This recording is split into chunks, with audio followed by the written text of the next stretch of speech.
Hey happy people, what's up? I'm Jordan. And I'm Joelle, and you're watching A Double Dose of Entertainment. We're here to give you all the latest entertainment news, so let's jump right into our hot topics of this week. First, we are talking about, we're talking about the Grammys. This past weekend, the 55th Annual Grammy Awards took place. And of course, people are obsessed with who won, who didn't win, but most importantly, everyone was there to see the fashion at the Grammys. This year's Grammys was a little bit boring. It wasn't anything special. So the most intriguing thing, I think, was the women's fashion. And we're going to start off with best dress, because I don't like starting off with worst dress. So our first person is Rihanna, and she wore a beautiful red Alia dress. Yeah, and it's kind of like an orangey red color. One thing that I will say about the fashion is that the people from the Grammys sent out a dress code to everyone who was invited, a very strict dress code talking about what they can wear, what they can't wear, what they want to be covered, what has to be covered in order to get in, which is something a little bit different for the Grammys because people kind of dress down, not dress down, but it's just not as formal as the Golden Globes or the Oscars or the SAG Awards, something like that, even though it's music's most prestigious night. So I think Rihanna looks incredible. She still has a little bit of the sheer going on to make it a little bit sexier, but I like the long hair. I liked the more commercial kind of Ponde replay look that she went for rather than the I hate the world, I'm mad at everyone look that she's been doing for the past couple of years. I agree, and everyone knows I'm usually the #1 Rihanna hater. I will say it. Usually I am. However, she looks beautiful, and I think her performance was on key. I think she really, really outdid herself the other night at the Grammys. I will say, I do think she's trying to prove to people that she is happy with Chris Brown and that she's no longer the crazy, mad Rihanna that we've seen over the good girl gone bad that we've seen over the last couple of years. And you know what? If she is, good for her. She looks great. Next on our list is Beyonce and Osmond. Now, I don't think she was best dressed. I don't think she was worst dressed. However, I do think it was better. It was worth talking about, and it wasn't bad enough to go on the worst dressed list. Her outfit is by Osmond, and I don't know. I like it. I do like the outfit a lot. I just think because everyone kind of dressed up this year for the Grammys, it was a little bit dressed down compared to everyone else. I do agree. It's definitely not Beyonce's shining moment. However, I think that she's Beyonce. She could do what she wants. She actually presented, she introduced Justin Timberlake with Ellen DeGeneres. And right after Justin's performance, Kelly Rowland came out, who looked stunning. Yeah. However, once Kelly came out after Beyonce, it almost looked like Kelly was overdressed and Beyonce looked fine. Yeah. It didn't look like Kelly was trying too hard is what it looked like, even though I love Kelly. But Beyonce in this outfit, I think she looks great. It definitely fits her. It fits her like a glove. And I think she looks fine. Next on our list is another person who kind of dressed over the top was Carrie Underwood. She looked like she could have been going to the Oscars. The dress is gorgeous, designed by Roberto Cavalli. And I do like the necklace that went with it, even though she took some heat for it on Fashion Police. They said it was a little bit too much for the dress, but I liked it. I think the necklace could have stayed home. I do think it could have, I don't know, maybe a close friend lent it to her or she had some deal that she would wear it next time. We don't know. However, I don't think she needed it. I wish her hair would have come on her shoulders and not stayed behind her back because she had extensions and it was long and I wish it would have came forward. She changed for her performance. Obviously, most people do, but I think she looked better there. I don't know how much I liked the light up dress thing going on, but she knows she can't dance, so she did that. We're going to move on to our worst dressed list, and the person that is on the top of this list is Adele in Valentino. I do like the construction of the dress, and it is very Adele-like. Every time we see Adele, we see her in pretty much the same thing, but that pattern, I don't like the pattern. I definitely don't like the shoes. Her hair and her makeup wasn't bad, but the pattern was way, way too much for me. It was, and on Fashion Police, they gave her Best Dressed nominee. Yeah. I don't know how she got Best Dressed. It's very Adele, but Adele, come on, we want to see something different. We want to see you look young. We know you just had a baby, so now you're a new mom, but I don't even think Adele is 30 yet. Yeah. And you would never, ever know. Her shoes, Helen Mirren wouldn't even wear her shoes. Yeah. Meryl Streep wouldn't even wear her shoes. They're too old, Adele, too old. Yeah. And finally, next on our worst dressed list, not finally, we do have one more after this person, is Ashanti. I thought Ashanti fell off personally. I didn't know she was still around, like, invited to the Grammys, but she should have worn something that would knock people out of the park and make them remember her again. And this dress definitely did not do that. I mean, we're talking about her, so I guess maybe that's what she wanted. She got what she wanted, but no, sorry, Ashanti. No, I don't know. It's not even really worth mentioning more about it. It was just really, really bad. Finally, on our worst dress list is Kat Dennings from Two Broke Girls and Vivienne Westwood. And this just looks like she went to the fabric store, got some sequins fabric that you could wear for a children's Christmas pageant, and wrapped it up around her body and went to the Grammys. I mean, she doesn't even really look like she wants to be there. Yeah. The lipstick, the nails, they match each other, but they don't match the dress. So I don't know. That was another downer. Well, another part of the Grammys that we're going to talk about next is the performances. Of course, the Grammys is music's biggest night, and performances is one of a big thing that everyone looks forward to. And Taylor Swift was the opening act, and her whole performance theme was Alice in Wonderland, and she sung "We're Never Getting Back Together."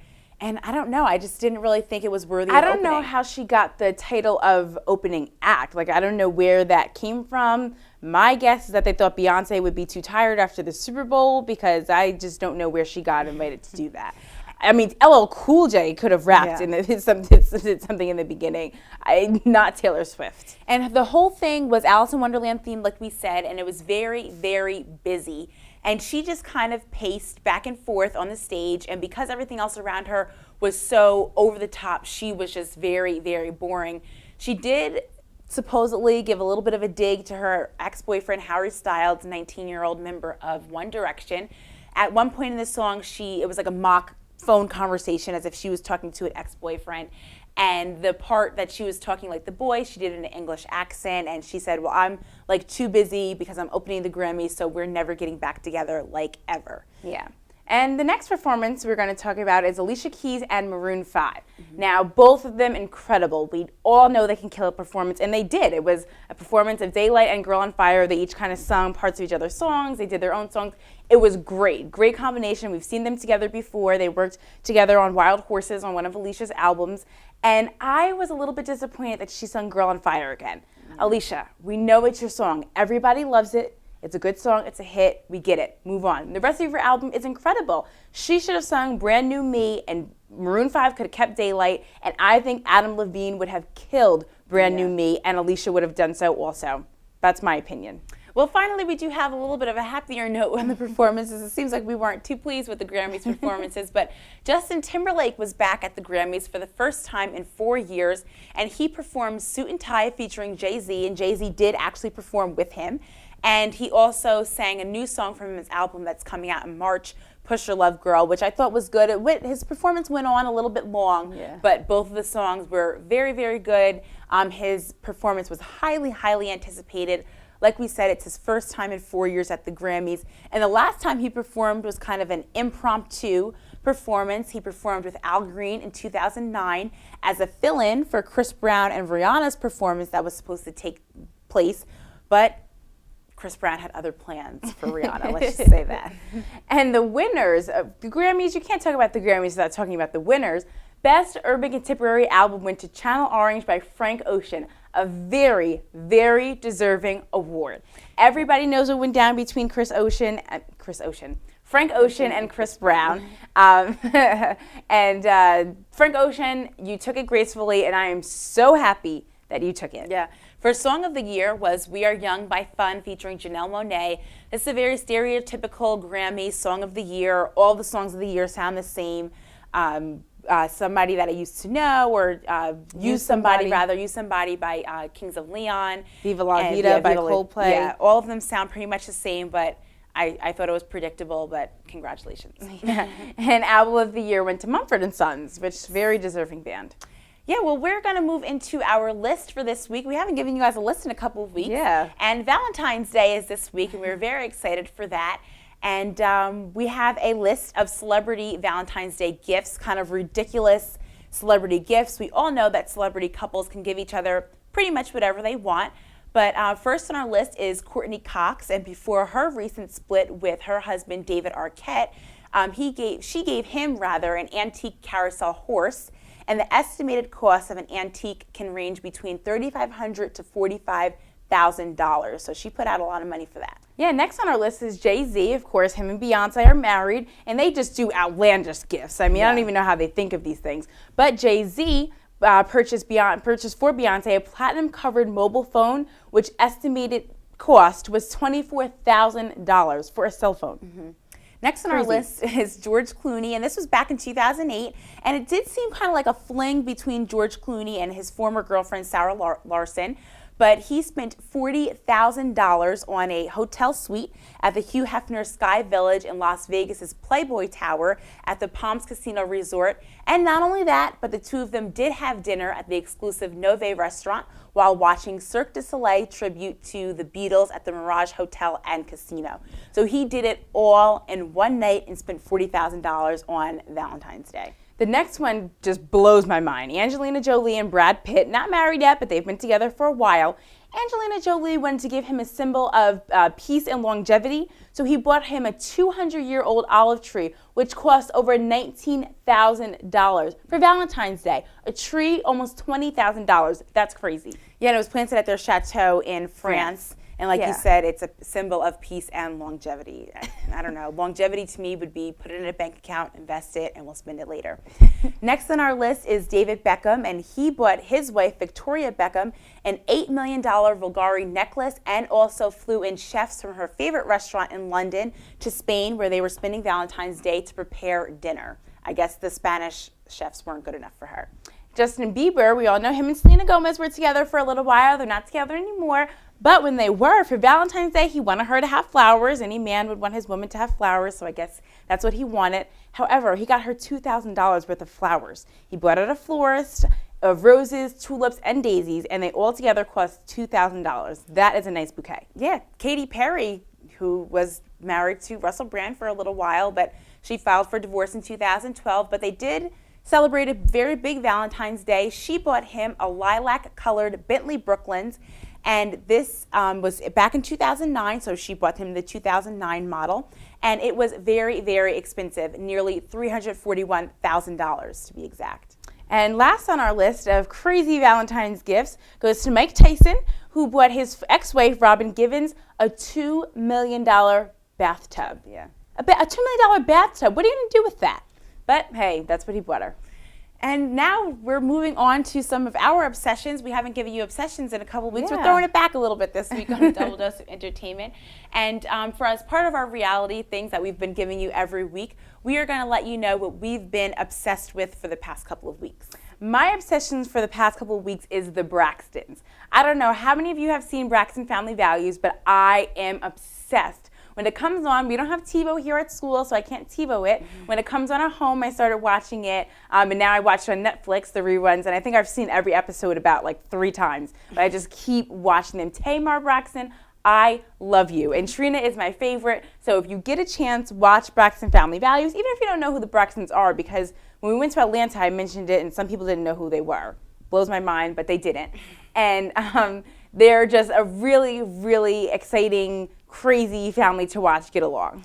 And my obsession for this week, kind of in conjunction with Valentine's Day and kind of everything that we've been doing to prepare, are cupcakes. I don't know why my obsessions always tend to be food, but it just happens that way. Cupcakes are my obsession this week. We do bake a lot. We've mentioned that on the show before. And I am making cupcakes for Valentine's Day, and we've actually tried a new bakery that's here in Baltimore called La Cakery, and their cupcakes are incredible. They have a storefront in Towson, and they also have a kiosk at the Towson Mall, and we've been there a couple of times, even though they just opened like a couple of months ago. We've already been there quite a few times, and their cupcakes are to die for. And together, we're obsessed with a new hair product called Win. I don't know if you guys seen the infomercials. We sleep with our TV on, so we always see infomercials. And we actually tried the product Win, and it is incredible. I know my hair is pulled back today, so you can't really tell. But if you want to try something new for your hair, if you don't really know what to do, it curls your hair, leave your hair curly. When you straighten it, it takes like 2 seconds to straighten it. Try Win products. Yeah, and if you want to keep up with us or see some more of our obsessions, you can always follow us on Twitter at Jordan and Joelle. Or check out our Instagram, again, at Jordan and Joelle. Or you can go on our Facebook page and click like, facebook.com/JordanandJoelleOnline. And of course, we want all of our happy people to be friends of JordanandJoelleOnline.com. And you can listen to us on the radio every Friday night on WLOY.org from 7 to 9 p.m. I'm Jordan. And I'm Joelle. And this is a double dose of entertainment.